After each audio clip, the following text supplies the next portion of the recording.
Hello and welcome to another song from the Witch's House. As you can see today I am in my bedroom and I'll get David to show you some pictures of my bedroom interspersed with this little bit of blurb. But as the song that you've just heard is called Nocturne, I thought it appropriate to make a little film in my bedroom, because what do most of us do during the nocturnal hours? We go to bed and we go to sleep. As you know, I have a love of all things Gothic, and in one of the previous films, Victoriana, I showed you around my Gothic dining room. Well, the only other room in the house where I've got lots of dark wood furniture is my bedroom. And I'm very lucky that I've managed to get some really good pieces of furniture on eBay over the years. And as you know, I love charity shops, auctions, car boot sales. So I've got a real eclectic mix of things. So yeah, as you can see, I've got a bed that wouldn't look out of place in a Harry Potter film. I found this on eBay about 4 or 5 years ago. And I paid just over £2,000 for it, but it was made by somebody from the Master Carvers Guild, and I think you have to be really, really good to be recognised by the Masters Carvers. I can't even say it. But anyway, I really like the bed because it's got carved quatrefoils, it's got carved lions at the end, it's got linen panels, it's got all sorts of detail on it. And people always say, how did you get that up the stairs? Well, obviously it does come apart. And I have to say a big thank you to Terry, my handyman, who put it together for me. So yeah, so I've got this half tester Harry Potter looking bed, which I bought from eBay. And my good friend Sue made some curtains for it for me. And I think the fabric really matches. Managed to get that from B&R Textiles. What else can I tell you about? Over my left shoulder, you can probably see my antique wardrobe. And again, I'll get David to show you some close-ups of it. I bought that on eBay and that was only a couple of £100 and it's solid oak. Once again, I have to thank Terry for getting it upstairs because it nearly killed him. If you have a look, it's got loads and loads of carvings on it and the really pretty brass scutcheons. Is that how you pronounce it? The little ornate filigree bits where you normally have the keyholes. There's a real interesting story behind this wardrobe because I bought it on eBay from a guy who did house clearances in France. And I just bought it based on a photograph and the measurements. And then I waited a few months for him to be able to deliver it to me.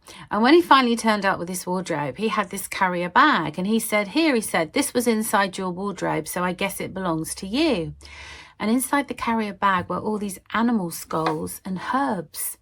So I said to him, I said, this wardrobe has not been used for witchcraft, has it? And he said, that's exactly what I was thinking. So I thought, how strange that this wardrobe should find its way to the witch's house. And you can see it's over 200 years old because it's got 1801 carved in the top of it. So I just thought that that wouldn't look out of place in my Gothic bedroom. So yeah, I've got lots of Gothic pieces of furniture. And people say, why do you have all this dark stuff in your bedroom? You know, bedrooms should be light and airy.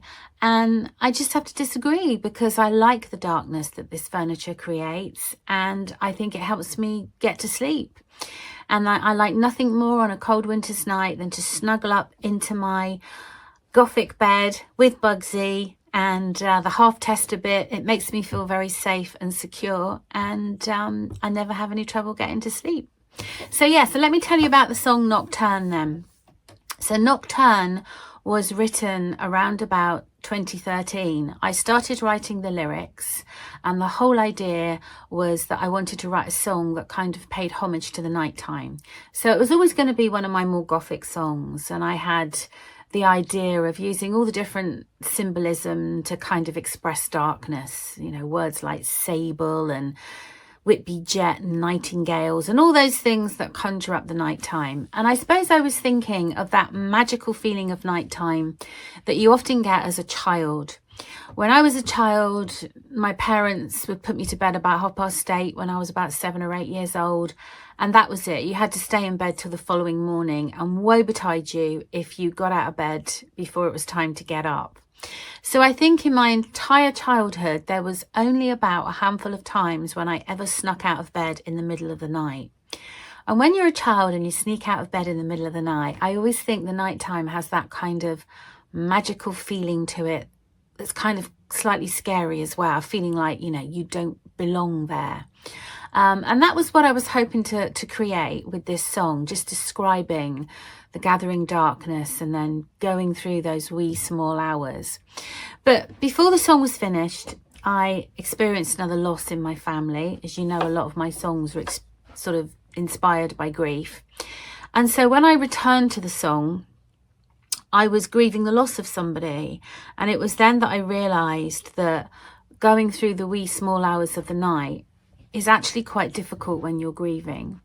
Either you can't get to sleep and you lie there thinking of them, or you manage to get some sleep and then you wake up in the small hours and then you realize that person's no longer there and you get that horrible feeling in the pit of your stomach. So, you know, grief is a difficult thing.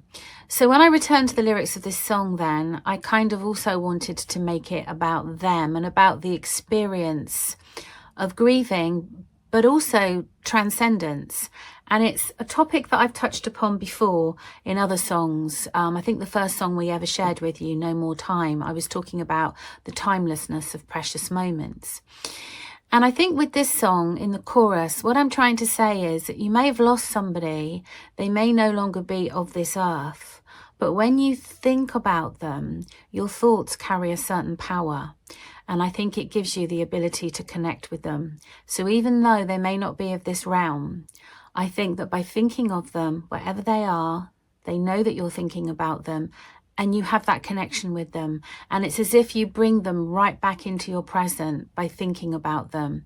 And your thoughts have the ability to cross time and space. There are no boundaries that they cannot cross. So I was slightly distracted by my clock going off. The clock always goes off in these films.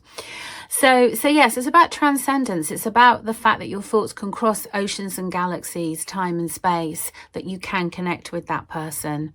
When we wrote the song, we spent about half an hour writing it. And no, about half a day, I think it was. I think the melody came quite quickly, apart from the chorus. And when we finished for the half a day that we spent writing this song, we still hadn't done the melody for the chorus. And when I came back to see David again, he'd written it by himself. And I really liked what he'd written. It's really pretty.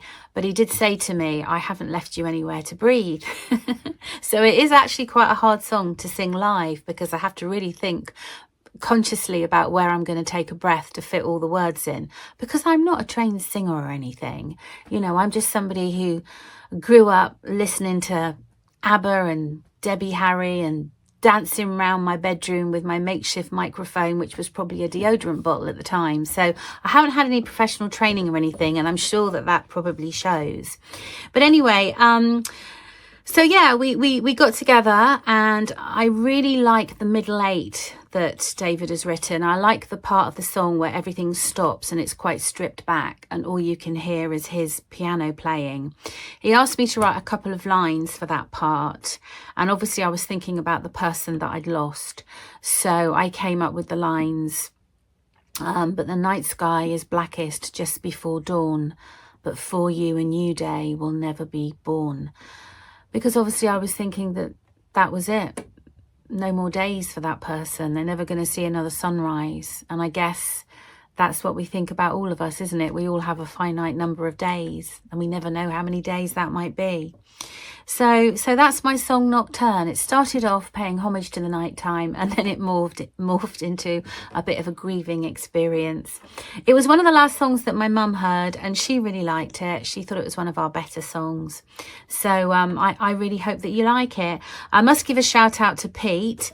Pete is our guitarist. When we did a few gigs just before the lockdown, Pete came with us and learnt a lot of our songs. And when we wrote this one, he wrote a very interesting guitar part for it. And of all the different versions of this song that we've got, my favourite one is the part with his guitar part on it, because I think it gives the song a real mellowness.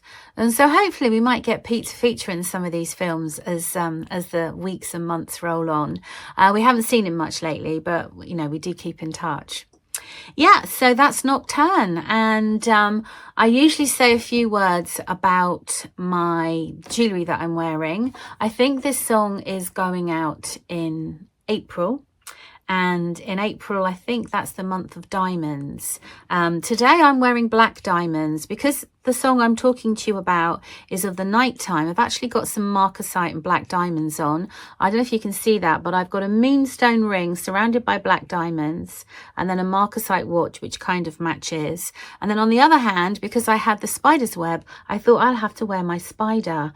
And that ring is made of 18 karat gold, black diamonds and a rubellite. And I think the spider looks very realistic, but it's one of those rings I don't wear very often because it catches on everything.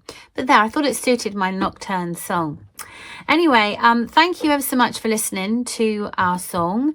And once again, please do all the usual things, like and subscribe, tell your friends, whatever.